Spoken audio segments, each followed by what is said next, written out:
Well, good morning, everyone, and thank you for being here. As was just said, I'm Michael McDaniel. I'm the President General Manager of Coast Mountain Bus Company. Welcome to Burnaby Transit Centre, one of our main areas where we're working hard to plan for the winter ahead. Now, all indications, of course, are that this winter may be a bit more severe than the past. And if we've learned anything from last week's bomb cyclone, it's that we should prepare for the unexpected. Much like that just happening right now. And at Coast Mountain Bus Company and TransLink, we are preparing for the unexpected and preparing for the winter ahead. So when inclement weather does hit in the forecast, it's an all-hands-on-deck operation. And I want to thank all of our employees for all the hard work they do to keep this region of Metro Vancouver moving. So this year, Coast Mountain Bus Company will be expanding the use of our Michelin Grip D tires, which is still a relatively new tire in the market with a more aggressive tread pattern. You may recall that we tested these last year, but with only 1 week of snow last year, we need a little bit more time, and we're doing exactly that this year. But what I can tell you is that the results of the tests were very positive, and as such, we are increasing the use from 500 buses to 600 buses this year, which is about 40% of our fleet. Now we're installing these tires as soon as we get them from Michelin, and we'll be putting them on routes with higher challenge terrain. Another great innovation for this year is the use of our new articulated center drive axle buses. For context, articulated buses have a little bit more challenging time in slippery conditions because their drive axle is located on the very, very back of the bus. It can cause them to lose grip and in slippery conditions. Because of this, articulated buses are commonly pulled off of the system during these winter storms, replaced with smaller, lower capacity 40-foot buses that perform better in those conditions. The good news is that we have 16 new articulated center drive axle buses that will be in service for this winter, out of this depot actually, and we're very excited to see how they perform.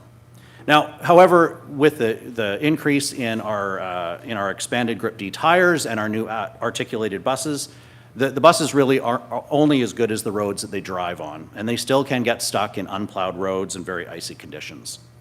That's why, just like every year, we have a direct communication with each municipality so that they can understand what our priority areas are and they can help clear those.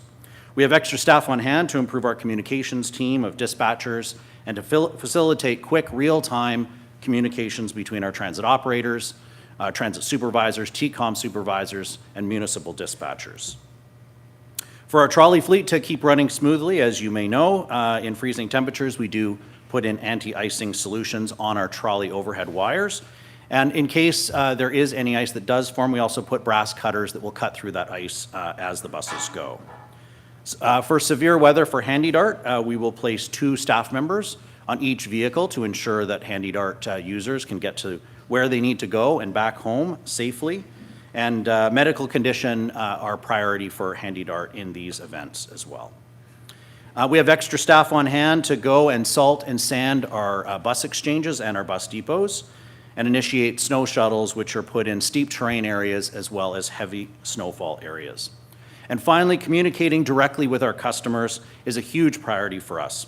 Our customer information team will have extra staff on hand for the winter, and we'll work around the clock to make sure that we have updates done to our website. In fact, all customers every single day can call customer information between 6:30 a.m. and 10 p.m.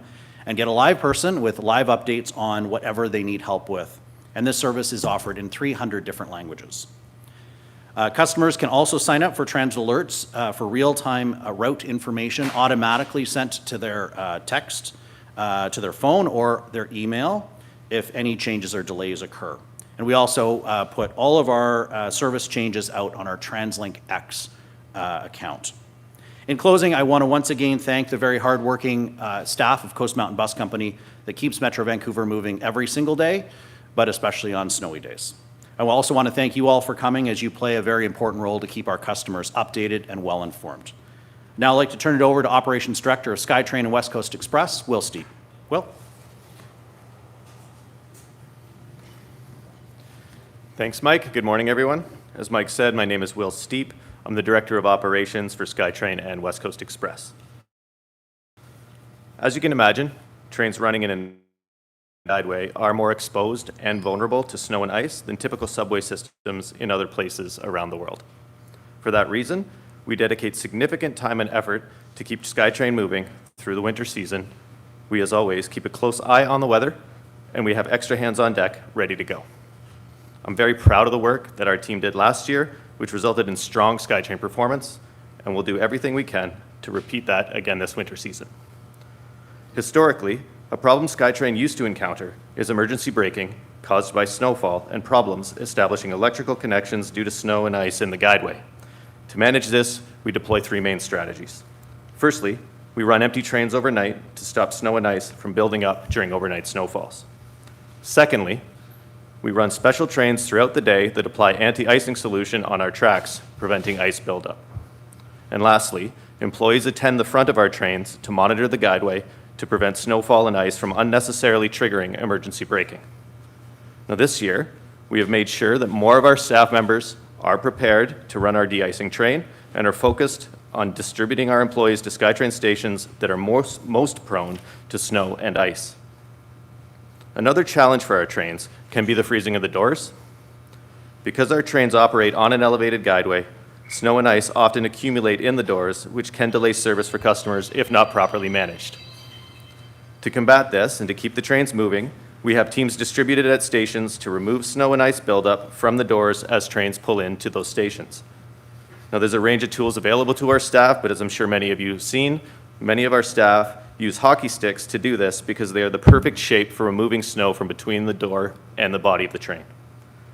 Having staff ready at station platforms to clear snow from the train doors has proven really effective and also allows us to have more employees on the ground ready to give customers directions as they need. At the end of the day, safety of our customers and staff are our first priority. We'll continue to do everything that we can to make sure our customers can rely on SkyTrain no matter what the weather is outside. I want to emphasize that we're doing everything we can to keep customers moving, and also SkyTrain is vulnerable to snow and ice, so customers should give themselves extra time as there may be delays due to weather conditions. Thanks very much for your time today, and we now welcome any questions that you may have. All right, we'll now have a brief question and answer period. If anybody has any questions, raise your hand. There is a mic over by my colleagues Dan and Tina, but whoever wants to go first, walk on up. Yep, go ahead. Hi, Andrea McPherson, Global News. Just maybe you can give us an example of how the communications would go with various municipalities on how to triage, various roads that have been covered in snow and froze over, sort of thing. Sure, thanks. I think I would start with we have already had many conversations with municipalities about areas that we have common challenges in, whether that's higher terrain or just more traditional heavy demand areas in inclement weather.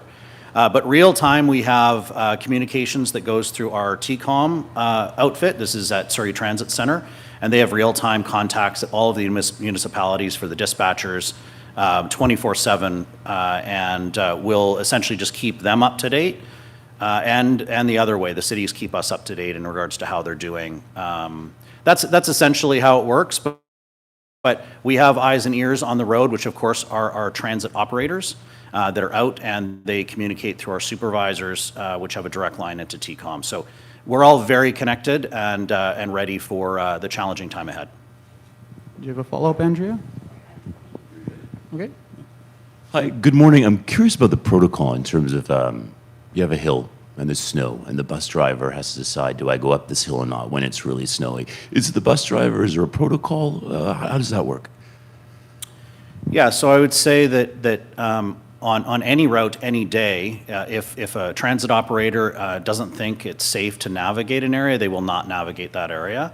To your specific question about snow, we probably have more resources on the road during those times to help with those decisions. Again, transit operator does have the ability to make that decision, but we'll have transit supervisors out on the road crews out on the road to make sure that we're understanding what's going on. We all know that there's microclimates, and so there can be something happening in an area that doesn't necessarily always get snow, and it does happen. We have a lot of eyes and ears out there to help us communicate what's going on and then make those decisions situationally. So let's look at last year, or any year, I guess, with the lots of snow on it.